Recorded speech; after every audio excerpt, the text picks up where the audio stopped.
Coming up, Alpha News reveals that a convicted sex offender works for the Minnesota Department of Education, tasked with auditing taxpayer spending and overseeing internal accountability. You can't make this stuff up. We follow up from commentary yesterday regarding the openly socialist mayoral candidate in New York City, Zohran Mamdani, after President Trump threatens to arrest the man if he interferes with deportation efforts. We'll continue our ongoing conversation about what contributes to political violence.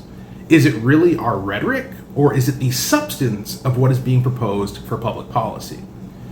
Finally, after we discussed whether it's a good idea to change the census to only count citizens, President Trump today called for precisely that. So we'll circle back. And for X-Subscribers, YouTube channel members, and audio podcast subscribers, you can find today's edition of The Smoke-Filled Room, where I contemplate the future of the pro-life movement in a context where the culture seems to have largely embraced abortion. Welcome to Closing Argument. 4, 3, 2. Closing Argument with Walter Hudson. I don't think of myself as naive, but there are still certain things that I would like to take for granted. One of those things is that the state of Minnesota would not hire a convicted sex offender to serve in any role whatsoever, let alone overseeing financial accountability for a state agency. But that's exactly what the Walz administration apparently did, according to recent reporting from Alpha News. Here's the story. A Kenyan national convicted of sexually assaulting a sleeping woman in Minnesota wasn't deported after his prison sentence. He was promoted. Wilson Tindy holds a director position at the Minnesota Department of Education, where he audits taxpayer spending and oversees internal accountability. Court records show Tindy was convicted in 2016 of fourth-degree criminal sexual conduct after breaking into a woman's home and assaulting her in bed where she slept. He pleaded guilty to the sex assault charge in exchange for prosecutors dropping a first-degree burglary charge. Tindy was sentenced to 2 years in prison and ordered to register as a predatory offender. His sentence was stayed for 5 years, but he was also sentenced to 210 days in the workhouse, records show.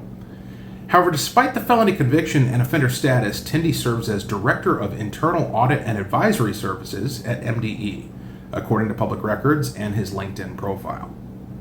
After Alpha News reached out to MDE for comment, Tindy's bio was removed from the agency's website. A former prosecutor with direct knowledge of Tindy's case told Alpha News that they were disturbed to learn he now holds a leadership role in state government. I don't know how he would have passed a background check, the attorney said. He's a felon and a registered sex offender. How is he employed? The attorney said that in addition to the 2016 conviction, Tindy was also accused of a similar crime in 2012, as court documents state. Although the case was never charged, prosecutors filed a Springle notice, a legal move to introduce evidence of prior misconduct, citing the 2012 allegation as evidence of a disturbing pattern. He is dangerous, the attorney said. He has no business being paid out of our taxpayer dollars and should be back with ICE. Records show Tindy was taken into ICE custody in August of 2016 as the U.S. government sought to deport him to his native Kenya. In 2016, an immigration judge ordered his removal based on the felony sex crime conviction. The decision was later upheld by the Board of Immigration Appeals, but stayed by an appeals court. Tindy filed a federal habeas corpus petition arguing that his detention had become unconstitutional because it dragged on too long without actual deportation. A federal judge agreed, writing that Tindy's continued detention no longer served the purpose of preventing deportable criminal aliens from fleeing prior to or during their removal proceedings. After 18 months in ICE custody, Tindy was ordered released in February of 2018. This revelation highlights the end result of both Democrat policy and their warped worldview. While questions remain to be answered, my assumption at this point is that whoever made the decision to hire Tindy knew exactly what they were doing. The department came out with a statement today claiming that they would, quote, get this sicko out, unquote.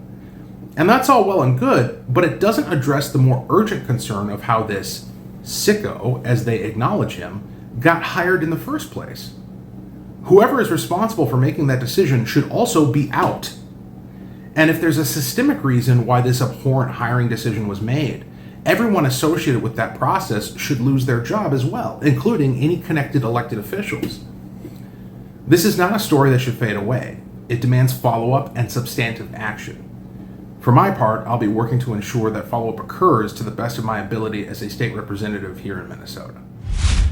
Yesterday, our headline topic on the program was the open socialism of Zohran Mamdani, the Democrat nominee for mayor of New York City. Mamdani may be the most flagrantly avowed socialist politician that the United States has ever seen. He has no apparent reservation about prescribing totalitarian tyranny, going so far as to admit that his end goal is seizing the means of production. And as we discussed yesterday, that should probably be recognized as a call for the enslavement of Americans. After all, the means of production are people. People create products and services. So if you're going to seize the means of production, that means you're going to seize people.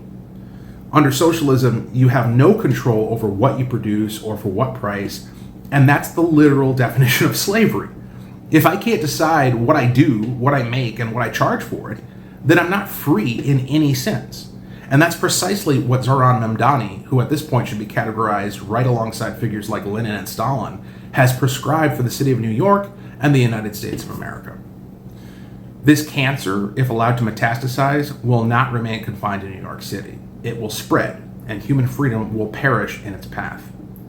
Fortunately, the American people last year elected President Donald Trump to a second term, and this president suffers no fools.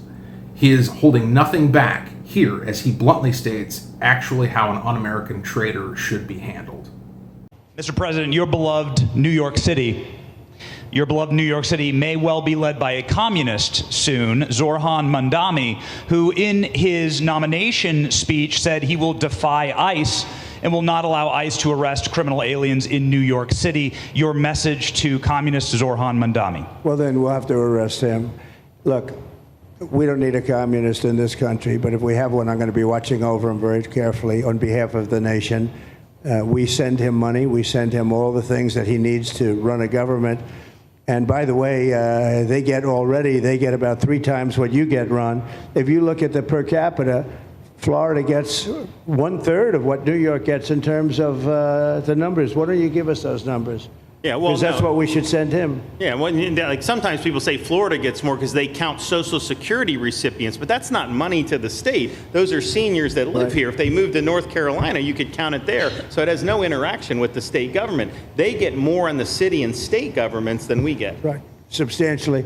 We're going to be watching that very carefully, and a lot of people are saying he's here illegally. We're going to look at everything, and ideally. He's going to turn out to be much less than a communist. But right now, he's a communist. That's not a socialist. I've always said, we will not have socialism in this country. In the speeches, I said, well, what? They skipped socialism. And you got a lot of them like that.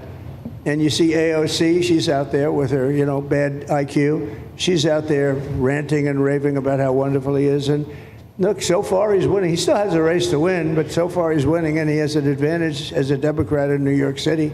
I was there a long time ago, and it was a long time since a Republican won the city, but you would think that a Republican would be able to win. Or you have a good independent running, Mayor Adams, who's a very good person. I helped him out a little bit. He had a problem, and he was unfairly hurt over this question. He made a statement to the effect that this is terrible. New York City can't have all these immigrants come in, and like he was indicted the following day. And I said, that was a phony indictment, and it was a phony indictment. That was a Biden indictment. I said, don't feel bad. I got indicted 5 times every time you opened your mouth. That was a bad group. That was a very dangerous group, I will tell you. These were not nice people. That was the only thing they could do. They had no policy. They had no skill. They had no anything. But they were very good at that. They were vicious, vicious, horrible people. Thank you very much. Now, I can imagine how some people will react to this. My God, the President of the United States is threatening to arrest a duly elected mayor for his political views. But that's not what he said. The question Trump answered was, what's your message to Mamdani if he obstructs justice by interfering with federal law enforcement? And the answer was dead on correct and appropriate. If you break the law, no matter who you are, you will be held accountable. This is the way. Tonight, you can check out a podcast I did with Professor David Penn here in Minnesota. As soon as it's released, I'll edit the description to include the link. One of the things we talked about was the fact that American conservatives are sick and tired of political theater. They don't want another dramatic congressional hearing detailing all the horrible things that anti-American insurgents are doing to our country. They want arrests. They want offenders held accountable. And that's exactly what must happen in order to send the message to others that if you mess around, you will find out. Recall, during his 4 years between terms, Trump was targeted relentlessly with unsubstantiated civil and criminal prosecutions. The left was willing to put him in prison just for being Donald Trump.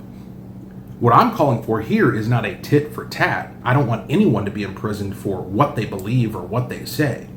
But I do want people imprisoned for violating the law and engaging in treasonous activity that undermines the security and prosperity of the United States. And that's not subjective. That's not in the eye of the beholder. If you're interfering with federal immigration officers, that's a crime. It's on the books. It's not debatable. And it doesn't matter if you're an elected official or not.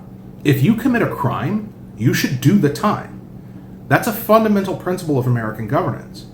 When I was elected as a state representative, it didn't place me on some unreachable pedestal or grant me the privilege to act outside of the law. And that's true of literally every other elected official at all levels throughout the United States. I expect that Mamdani will double down and defy federal authority if elected, and I hope that Trump follows through on his conviction to hold him accountable if and when that happens. Since the political assassinations of Minnesota Speaker Emerita Melissa Hortman and her husband, Mark, there has been a persistent and necessary conversation about the impact of political rhetoric on the culture. I myself have had somewhere around 6 media interviews in the past 2 weeks where members of the media have asked me about my own rhetorical choices. And my answers have been, if I may say so, humble reflections on the value of using incendiary language unless it's appropriate to a policy rather than a person. That said, there's another dimension to this conversation that I'm not sure the media is ready to explore.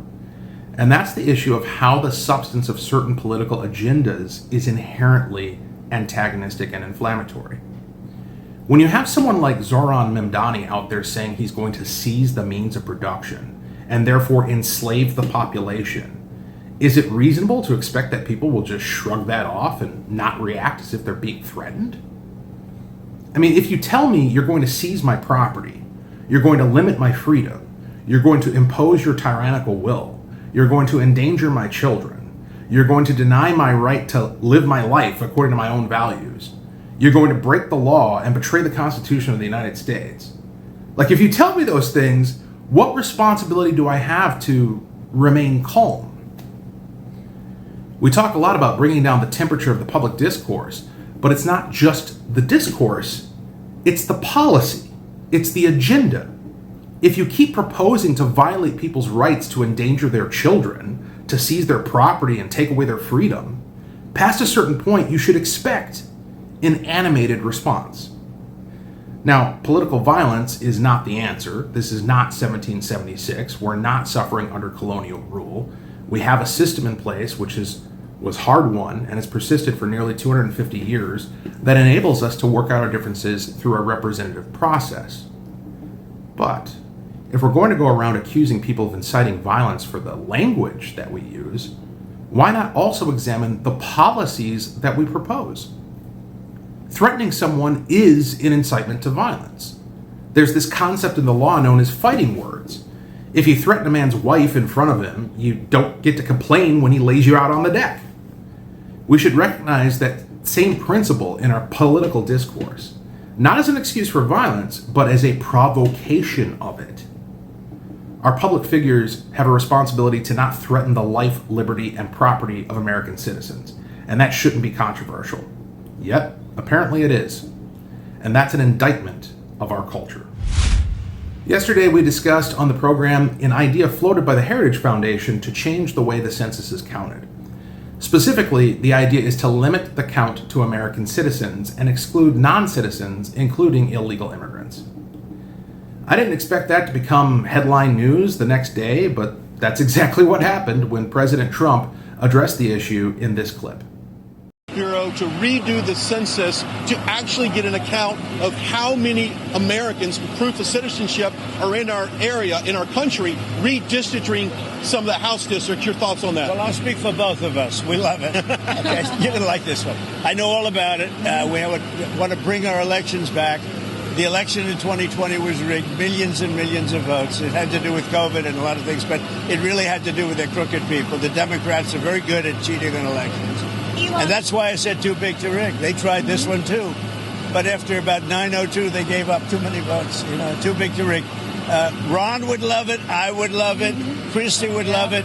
That's what they have to do. They have to bring it back. And we have to look. Ron, they include anybody that happens to be in your state.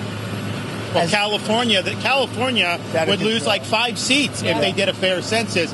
And even beyond that, the Biden census gypped Florida of at least 1 seat. We only got 1 seat in the last census. Are you trying to tell me that Florida only had 1 seat in that? We should have had at least 2. Texas should have had another one. That could be the difference in the House of Representatives in the majority. So I would love for them to redo the census for 26. My legislature will redistrict those lines. We'll get it to where it's fair. But as it's right now, this country is not fairly apportioned.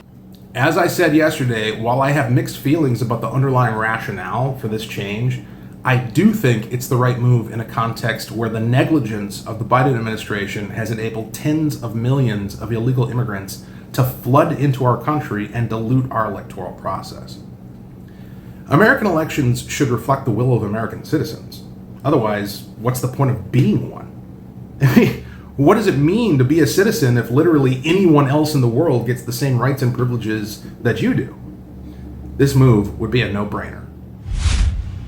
That's it for today, unless you're an ex-subscriber, YouTube channel member, or audio podcast subscriber, in which case you can look in my feed for today's edition of The Smoke-Filled Room, my supporter-exclusive bonus show where I address culture and social issues.